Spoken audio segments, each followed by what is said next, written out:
नमस्कार, मैं हूं आपके साथ मयंक। आज 18 तारीख है और पिछले 12 घंटे के अंदर जो अपडेट आए हैं वो मैं सब आपको बताऊंगा। देखिए, पूरा मिडिल ईस्ट, पूरा अरब एक बार फिर बड़ी जंग की ओर बढ़ता दिखाई दे रहा है।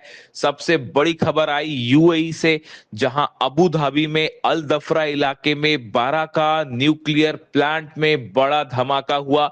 बताया जा रहा है कि यहां पर 3 ड्रोन से हमले किए गए, जिसमें से 2 ड्रोन्स को डिफेंस सिस्टम ने मार गिराया, लेकिन एक जो ड्रोन है उसने इस प्लांट के एक जनरेटर के ऊपर धमाका किया, जनरेटर पर धमाका किया, जिसकी वजह से इस परमाणु प्लांट पर, इस एटमी प्लांट में आग लग गई, जिसे काफी मशक्कत के बाद बुझाया गया। लेकिन जिस तरह से यूएई के न्यूक्लियर प्लांट पर हमला हुआ, इसने पूरे इलाके में ही नहीं पूरी दुनिया में सनसनी फैला दी है। देखिए, इस बारे में यूएई ने अभी तक ये नहीं कहा है कि यह हमला किसकी तरफ किया गया या किसकी तरफ से किया गया, और ना ही ईरान ने कुछ कहा है। लेकिन जिस तरह से हमले हुए हैं, जिस अंदाज में ये हमले हुए, उससे कई एक्सपर्ट ये अंदेशा लगा रहे हैं कि ये हमला ईरान की तरफ से किया गया। हालांकि देखिए, जब ये हमला हुआ उसके बाद जो है आईएईए समेत तमाम एजेंसियां जो है वो ये पता लगाने की कोशिश में जुट गई कि यहाँ पे क्या कहीं कोई रेडियो एक्टिव मटेरियल तो रिलीज नहीं हुआ। लेकिन काफी जांच के बाद ये पता चला कि इस तरह से कोई रेडियो एक्टिव मटेरियल रिलीज नहीं हुआ है, यानी एक बड़ा हादसा होते होते बच गया। अब सवाल ये है कि आखिर क्या ये स्ट्राइक ईरान की तरफ से की गई, और क्या ये किसी तरह का एक वार्निंग शॉट था जो ईरान ने फायर किया। देखिए, लगातार इस तरह की खबरें आ रही हैं कि यूएई ईरान के ऊपर बड़ा हमला कर सकता है और डोनाल्ड ट्रंप यूएई के जरिए ईरान पर हमला करवा सकते हैं। इस तरह की खबरें हैं, खासकर लवाना आइलैंड्स को लेकर, कि लवाना आइलैंड पर यूएई के जरिए हमला करवाया जा सकता है। इस बीच न्यूक्लियर प्लांट में धमाका, क्या ये एक वार्निंग शॉट था ईरान की तरफ से कि आप इस युद्ध में शामिल मत होइए? इस तरह का जो है अनुमान लगाया जा रहा है। अब इसी बीच देखिए, एक और खबर जो कि बिल्कुल मिलती जुलती खबर है। बताया गया कि जैसा देखा, जो तस्वीरें सामने आई कि इजराइल के बेत शेमेश इलाके में एक बहुत बड़ा धमाका हुआ, जहां एक बड़ा मशरूम क्लाउड बना। यह धमाका बिल्कुल वैसा था जैसा परमाणु धमाका होता है, एटमी धमाका होता है, उसके बाद जो मशरूम क्लाउड बनता है, उसी तरह से ये मशरूम क्लाउड बनता हुआ दिखाई दिया। अब देखिए, सवाल ये है कि ये बेत शेमेश इलाके में ये धमाका कैसे हुआ। जो कंपनी है, सरकारी कंपनी इजराइल की तोमर, उसका कहना ऐसा है कि ये एक टेस्टिंग ग्राउंड है जहां पर ये धमाका किया गया, और ये एक कंट्रोल्ड धमाका था, यानी कंपनी की तरफ से ही धमाका किया गया था, इस तरह के दावे किए गए। लेकिन हकीकत ये है कि ये जो धमाका हुआ, उसके बाद जो वीडियो सामने आए, उसमें लोग भागते हुए दिखाई दिए, अफरा तफरी मच गई वहां पे। इससे माना जा रहा है कि लोगों को अंदाज नहीं था कि यहां पर ऐसा कुछ होने वाला है। जिस जगह धमाका हुआ वहां रॉकेट्स बनाए जाते हैं, खासकर एरो मिसाइल डिफेंस सिस्टम है, इसके रॉकेट्स बनाए जाते हैं, एरो 3 के मिसाइल्स बनती हैं, और इसके पास ही परमाणु न्यूक्लियर मटेरियल भी इस जगह के पास रखा जाता है। बताया जाता है कि एटमी हथियार भी इसके करीब हैं जहां पर ये हमला हुआ। ऐसे में कहा जा रहा है, क्या यूएई पर हमला और उसके पहले इजराइल में ये जो है किसी तरह का ईरान ने हमला करके एक वार्निंग शॉट दिया। इन दोनों धमाकों के बीच एक बड़ा कनेक्शन होता दिखाई दे रहा है कि यूएई के परमाणु ठिकाने पर हमला और उसके पहले इजराइल में एक बड़े रॉकेट बनाने वाले ठिकाने पर हमला, और वहां पे जहां पे खास तौर पर एटमी हथियार रखे हो सकते हैं। क्या ये ईरान की तरफ से बड़ी वार्निंग दी गई है?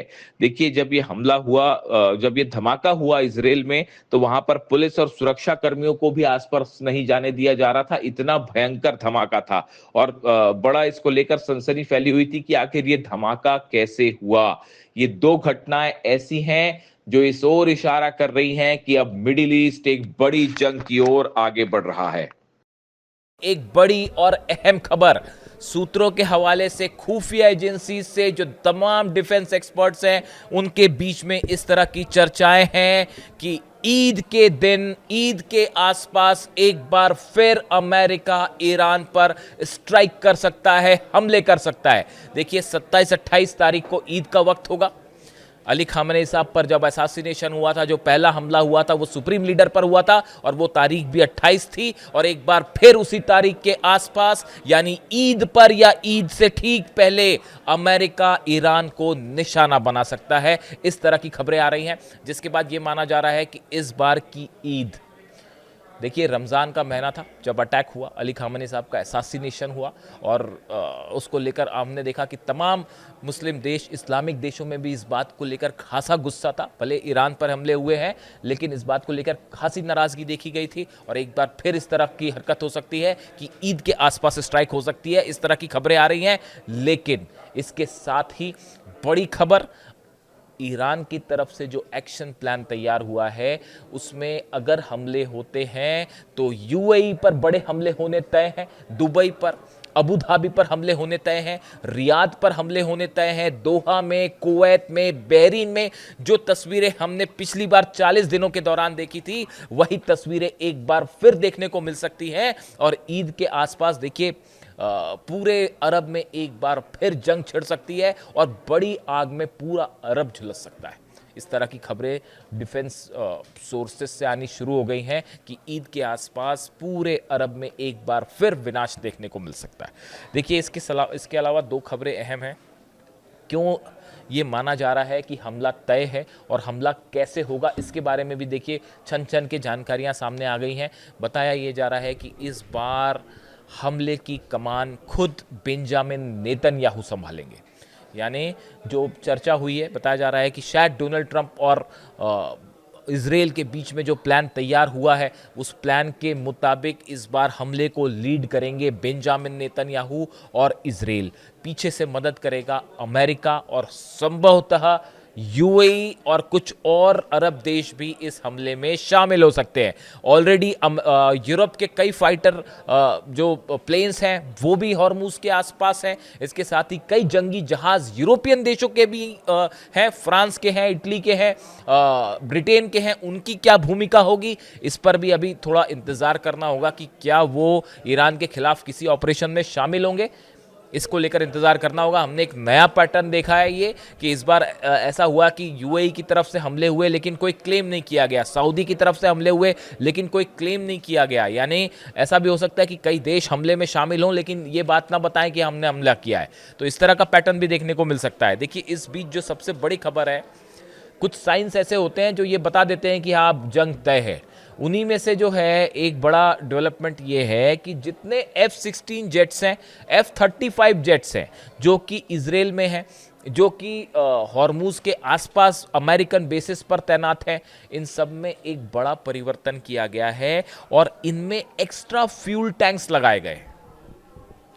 समझिए इस बात को, अमेरिका ने अपने फाइटर जेट्स में F-16 में F-35 में एक्स्ट्रा फ्यूल जेट्स लगाए हैं। वजह ताकि ईरान पर हमला करके जब ये वापस आए तो इन्हें हवा में रिफ्यूलिंग ना करनी पड़े, हवा में तेल ना भरना पड़े। हमने देखा पिछली बार बड़ी संख्या में अमेरिका के रिफ्यूलिंग जेट्स, देखिए आप जब हवा में भरने की कोशिश करते हैं ऑयल तो वो बड़े आसानी से निशाने पे आ जाते हैं मिसाइल के।